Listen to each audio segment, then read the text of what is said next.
जहां पर मुख्यमंत्री योगी आदित्यनाथ क्या कुछ कह रहे हैं, सुनिए। मैं जिला सहकारी फेडरेशन लिमिटेड को इस व्यावसायिक कॉम्प्लेक्स के निर्माण के लिए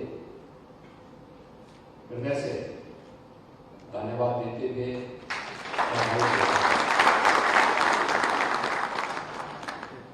मुझे प्रसन्नता है कि जहां आज से 6 वर्ष पहले अतिक्रमण था, अव्यवस्था थी, गंदगी थी, आज उसको एक बेहतरीन स्वरूप देकर के 20 दुकानों का निर्माण करके 20 नए परिवारों की आजीविका का माध्यम बना दिया है।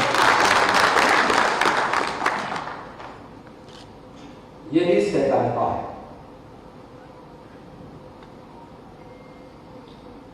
सबके सहयोग से और फिर प्रॉफिट में भी सबको सहभागी बना देना।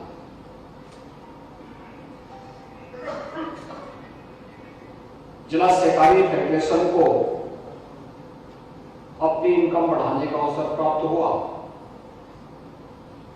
इनकम बढ़ाने के बाद उन्होंने उस पूंजी को थोड़ा थोड़ा पैसा इकट्ठा करते हुए जमा किया। पिछली देनदारी से मुक्त होने के साथ साथ इस व्यवसायिक कॉम्प्लेक्स का निर्माण भी कर दिया। अब इस संस्था के पास एक अस्थायी आय का स्रोत हो गया। यानी ये जो 20 दुकानें बनी हैं, जब तक ये कार्य करेंगे हर 3 या 5 वर्ष में इनका रिन्यूअल होता रहेगा और जिला सहकारी फेडरेशन को उसकी इनकम से पैसा मिलता रहेगा। इस पैसे का उपयोग यहां पर इससे जुड़े हुए जो डेलीगेट्स होंगे और आम जनता की सुविधा के लिए यह फेडरेशन इसका बेहतर उपयोग कर पाएगा। भाइयों बहनों, आप सब जानते हैं सहकारिता आंदोलन वास्तव में भारत की मूल विकास की आत्मा रही है। जिन राज्यों ने सहकारिता के वास्तविक महत्व को समझा, वे राज्य विकास की दौड़ में काफी आगे निकल गए। लेकिन जिन राज्यों ने इसकी उपेक्षा की या गलत लोग इसमें हावी हो गए, वे राज्य विकास की दौड़ में पिछड़ गए। राज्य के पिछड़ने का मतलब हर व्यक्ति की प्रति व्यक्ति आय में कमी आना, लोगों के चेहरे की खुशहाली को दूर करने की एक सवालपूर्ण चेष्टा है। और यह उत्तर प्रदेश जैसे राज्य में हुआ एक शरारत के तहत हुआ। जिन राज्यों ने सहकारिता आंदोलन को मजबूत किया, वे राज्य विकास में काफी आगे बढ़ गए। लेकिन हम सब आभारी हैं प्रधानमंत्री मोदी जी के, जिन्होंने सहकारिता के इस महत्व को ध्यान केंद्रित करते हुए पूरे देश के अंदर फैलाने का प्रयास किया।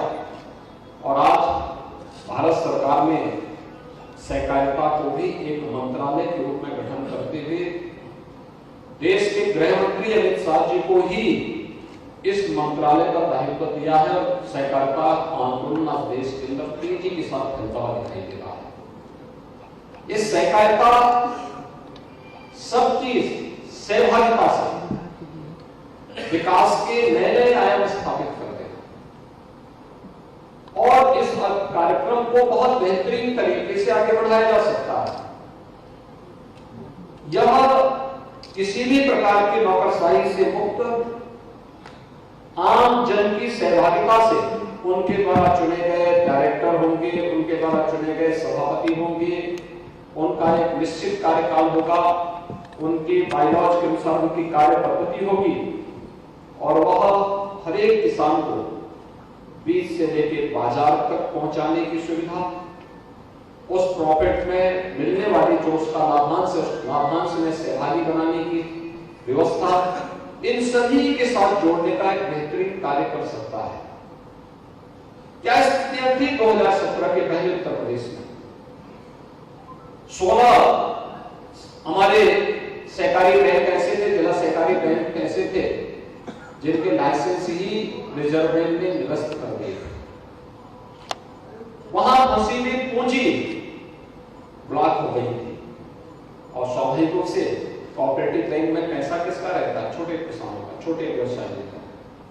वे तबाह थे। किसी को बेटी की शादी करनी होती थी, किसी को कोई अपने बेटे को कहीं पढ़ाने के लिए भेजना होता था, पैसा नहीं मिलता था। वो घूमता रहता था, भटकता रहता था। कुछ पैसा राज्य से दिया गया, कुछ भारत सरकार ने पैसा दिया। आज उनमें से ज्यादातर बैंक फिर से अपने पैरों पर खड़े हो चुके हैं। लेकिन ये चीजें दिखाती हैं कि जब भी सहकारिता के आंदोलन में गलत लोग तो घुसपैठ करेंगे, माफिया प्रकृति के तब तो हावी होंगे, तो वह विकास को पूरी तरह बाधित कर देंगे। और विकास के बाधित होने का मतलब आम जन को तबाह कर देगा। ऐसे जैसे आज आप गोरखपुर में देखते होंगे, जब यहां गैंगवार होता था तो गैंगवार दो माफिया गैंग करते थे, लेकिन पहचान का संकट हर गोरखपुर वासी के सामने खड़ा होता था। ये कहीं भी ज्यादा बाहर तो हर व्यक्ति संदेह की निगाहों से देखता है। कोई यहां के नौजवानों को कोई बैंक लोन नहीं देना चाहता था। कोई अच्छा व्यवसायिक उद्यमी गोरखपुर में निवेश नहीं करना चाहता था। विकास का कोई बड़ा कार्य नहीं हो सकता था, क्योंकि विकास का कार्य स्वीकृत होने के पहले ही माफिया ठेकेदारी के लिए उसमें हावी होने का प्रयास करते थे। फिर गैंगवार होता था तो विकास का जो पैसा था वो पहले ही वापस हो जाता था। आज आप देख रहे होंगे गोरखपुर के अंदर थोड़ा सा प्रयास हुआ, माफिया गिरोहों पर जैसे शिकंजा कसा गया प्रदेश भर में। आज परिणाम आपके सामने है कि प्रदेश के बारे में हर व्यक्ति अच्छी धारणा रखता है। आज प्रदेश के विकास के बड़े बड़े कार्य हो रहे हैं, हर तबके की आय बढ़ रही है और विकास की प्रक्रिया के साथ हर व्यक्ति जुड़ता हुआ दिखाई दे रहा है। जो बैंक कभी जिनके लाइसेंस निरस्त हो गए थे, वे फिर से खड़े होकर के किसानों की समृद्धि में सहायक बन रहे हैं। और इसी अभियान को हर एक जगह अब तो राज्य सरकार ने भी और केंद्र सरकार ने अनेक उपाय किए हैं। सरकार ने कहा है कि हर एक पैक्स को हम लोग 10 लाख रुपए तक की एक व्यवस्था देंगे, जहां पर वह आसानी से अपने कार्य पद्धति को आगे बढ़ा सके। यानी ये चीजें दिखाती हैं कि किसान को समय पे बीज मिले, समय पे खाद मिले, समय पे उसको शासन की सुविधाओं का लाभ प्राप्त हो, तो किसान क्यों बदहाल होगा? बीज बोने का समय नवंबर और 15 दिसंबर के बीच में है, और बीज अगर उसको 15 दिसंबर के बाद मिल रहा है और उसके बाद अगर वो बो भी देगा तो फसल पर इसका 25 से 30% पैदावार के इसका प्रभाव पड़ेगा। किसान जिसकी आमदनी हम दुगना करना चाहते हैं, तो किसान की आमदनी दुगनी नहीं होगी, किसान खुशहाल नहीं होगा, समृद्ध नहीं होगा, तो स्वाभाविक रूप से इसका प्रभाव प्रदेश और देश की समृद्धि पर पड़ेगा। ऐसे ही हर एक क्षेत्र में जरूरतमंद को समय पे कुछ नहीं मिला, वो बदहाल हो गए। लेकिन यहाँ पे श्री महंत सिंह जी ने और उनकी पूरी टीम ने जिला सहकारी फेडरेशन के पूरे क्षेत्र का एक कायाकल्प करने का प्रयास किया। इसी यहां पर जहां हम लोग जिस सभागार में बैठे हैं, 2017 के पहले ये तरतीब गोदाम था, उपयोग नहीं हो पाता, लेकिन आज एक बेहतरीन केंद्र बन गया है, साफ सुथरा है, लोग यहाँ मांगलिक कार्यक्रम कर सकते हैं, शादी ब्याह के कार्यक्रम कर सकते हैं, कोई भी सामाजिक कार्यक्रम यहाँ पे बहुत आसानी से संपन्न हो सकते हैं।